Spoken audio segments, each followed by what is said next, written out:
Welcome to this week in the world of wrestling.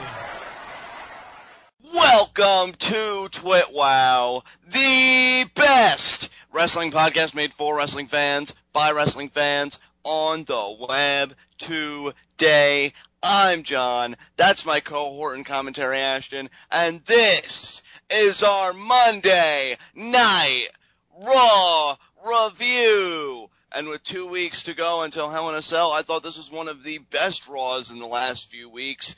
Great matches, great progression towards the pay-per-view, and best of all for me personally, the 3 hours didn't even drag on by. I felt they went by very quickly. Ashton, what'd you think of it?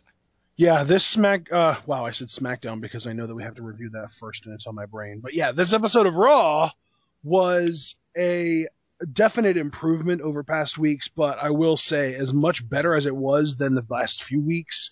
That's basically like saying a football team's a lot better than the Jacksonville Jaguars. It doesn't really mean that much, but it's still kind of nice to be able to say. Yeah, I could see what you're saying. I think WWE still has a ways to go with the Raw product to be where I really believe it can be. But man, it just really felt to me that this Raw tried last night. That it knew that we were saying bad things about it and it was out to prove something. And there was one TV match in particular that I thought was absolutely phenomenal. And I've become more excited. And dude, I'll even go as far as to say I think that 3 matches on this show were at least above average, if not good to great.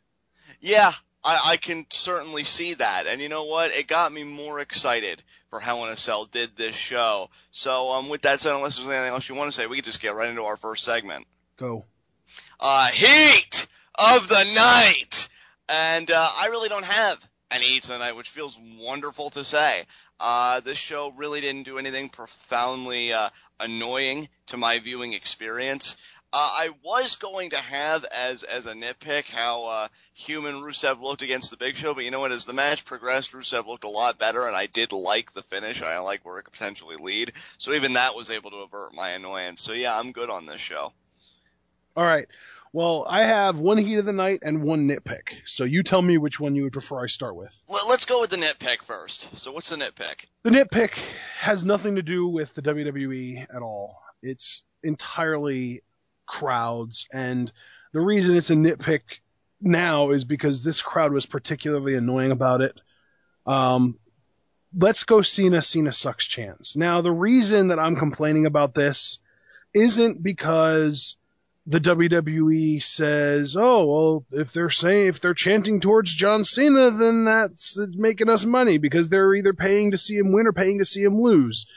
It's got nothing to do with the WWE because to me, the problem here is it's not even the fans that are chanting Let's Go Cena because they're just voicing that they like John Cena. It's the sheepish morons that respond with Cena sucks.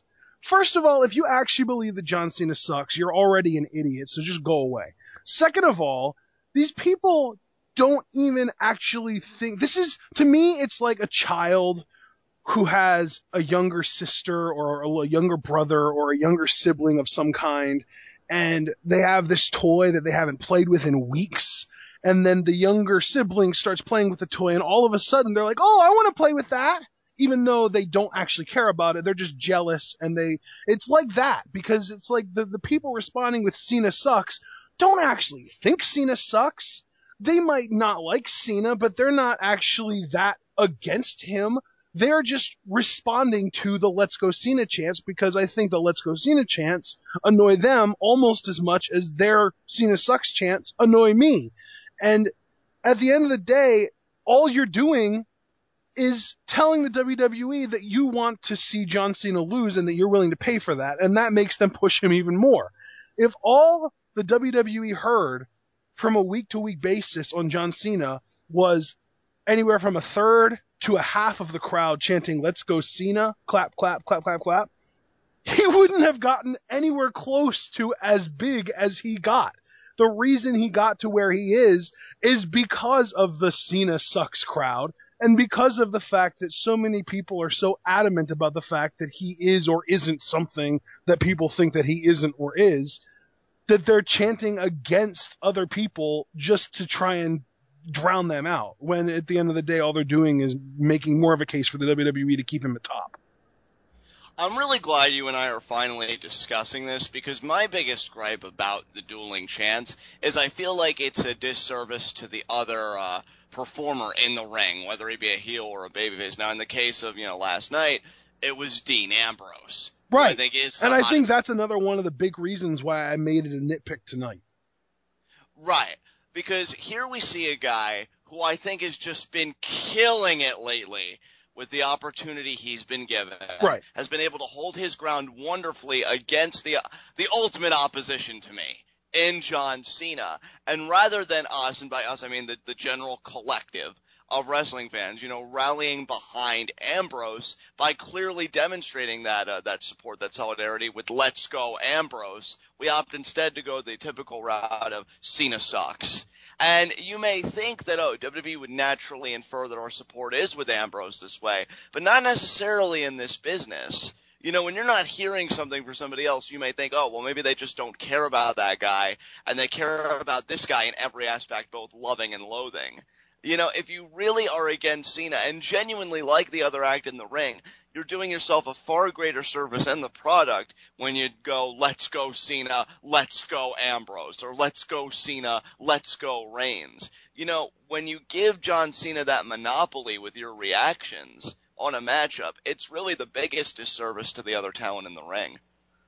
And I have a huge problem with that. And the only reason that this is a nitpick and not a heat of the night is because I feel like it would be a disservice to the WWE to make it a heat of the night when it's not even a problem with them. It's a problem with the freaking crowd. Right. It's, it's something that I wish would change. It's a lot like how Austin and certain other talents feel like about the what chants. I just feel like the dueling Cena chants need to go. I feel like, it's not really doing anybody any favors. And I feel like, again, it's just you could be helping other talent in the ring with Cena that you may prefer, greatly to Cena if you were actually able to show them your support, unequivocally, rather than being ambiguous with Cena sucks, which could be interpreted a multitude of ways. So I have nothing else to say about that. So unless you have any other commentary, I'm more intrigued now by what your actual heat of the night is. Okay, my actual heat of the night is the way, and again, I don't have a problem. How do I put this? My heat of the night is that basically in the Mark Henry Big Show Rusev feud, Rusev is the biggest babyface, and he still gets treated like the biggest heel by commentary. I can see what you're saying. I mean, you and I if we're being honest, all three of these guys are booked like heels, but the most honorable one, the most babyface booked guy out of these three, is frickin' Rusev. Yeah, and you and I have discussed this. We've said, because you at first told me that Rusev is one of the biggest babyfaces, and I'm like, dude, how can you say that? And you said, here's a guy that confronts opposition, void of cowardice most times. Like, even when he does retreat, it never seems like, oh, because I'm fearful of this guy. It always seems like he's picking his spots to me. Faces opposition for being from a foreign land. Because, he is the Bulgarian brooder, now, a Russian sympathizer, would seem the hero of the Russian Federation, in a pro-American crowd, so many nights out of the year, unless they're doing a show in the UK. And then again, I'm guessing he wouldn't be received well there either. So here's a guy that faces all this opposition, faces all these challenges head on, and yet he still gets booed. And he wins clean. Yeah, that's another thing, too. Rusev takes care of business. So, yeah, he has a lot of babyface characteristics. I gotta say, last night during his match at the Big Show, which while I thought it was a great big man match, I was surprised that Mark Henry didn't cost Big Show the match and didn't really complete his turn. Instead, him and Big Show ganged up on Rusev, which made Rusev look even more like a babyface because now he's taking on two behemoths 2-on-1. And yeah, it's just really, I wouldn't necessarily say bad booking of this feud, but definitely weird is a word I would use. Yeah. I don't think I would call it bad because obviously it's working, crowds are getting invested. But it's just so off-putting to me that the WWE wants this guy to be their biggest heel right now, and they're really building him up so that they can eventually feed him to Cena, and they're making him a sympathetic character. Right. You know, it's because I really have no beef with Rusev, but then again, you and I have always had a different attitude, different disposition when it comes to the anti-American rhetoric that Lana comes out with, and Rusev of course carries out through his actions. So maybe that's why. But I see no reason to hold a grudge or to feel hostile towards Rusev when he's the one overcoming all of these challenges and pursuing challenges. Again, it wasn't that long ago that he was the one who stepped up and gave Mark Henry a rematch, and then he laid down the gauntlet with Big Show again because they moved the match around and everything, and they did all that stuff. Well, then Rusev cut the promo where he said he challenged Big Show to a match in the wake of being embarrassed by The Rock. So here's a guy that goes out and gets what he wants, and how can you have a qualm with that, especially with a heel? If anything, I think I've been asking for that for forever and a day now. So yeah. So that's my big problem, my big heat of the night this week, is just the fact that Rusev is basically being booked like, and to me the only heel thing about Rusev's entire character is Lana. She's the one that's always calling out the crowd. She's the one who is doing all the trash talking. She's the one that's insulting the American people. She's the one who all of Rusev's opponents seem to have a problem with. And when Rusev gets on the mic and says that he's going to rip somebody's spine out, sure, it's a little bit overly violent, but at the end of the day, I don't think he would be saying that if the other guy hadn't been attacking him in the first place. He's defending himself at this point. If anything, I like that. I mean, yeah, it may be a bit cheesy for some, but for me, when Rusev says stuff like that, or that, I'm going to stomp your head in, or things like that, it's got like a Samoa Joe vibe when he was on his streak, and he was really like the Samoan submission machine. See, and to me, it really emphasizes the fact that he's a foreigner. To me, when he says stuff like that, like, you don't hear that kind of stuff coming from people who speak English, from English-speaking Americans. That's some out there kind of stuff that you hear from psychopaths and people who aren't from our country. Like that, to me, I don't think I would ever expect to hear that from somebody from America or Canada or the UK, but like Russia, Bulgaria, Uzbekistan, freaking Latvia, like those out there, like Eastern European countries, like, yeah, fine. He'll tear your freaking spine out and feed it to you. Whatever. Yeah, I love it, and I think it works for all the reasons you just said. I mean, here is a foreigner. Here is a guy that doesn't seem to have the strongest grasp of the English language, at least kayfabe-wise. I don't know how good it is backstage. But yeah, I think everything's really clicking for Rusev.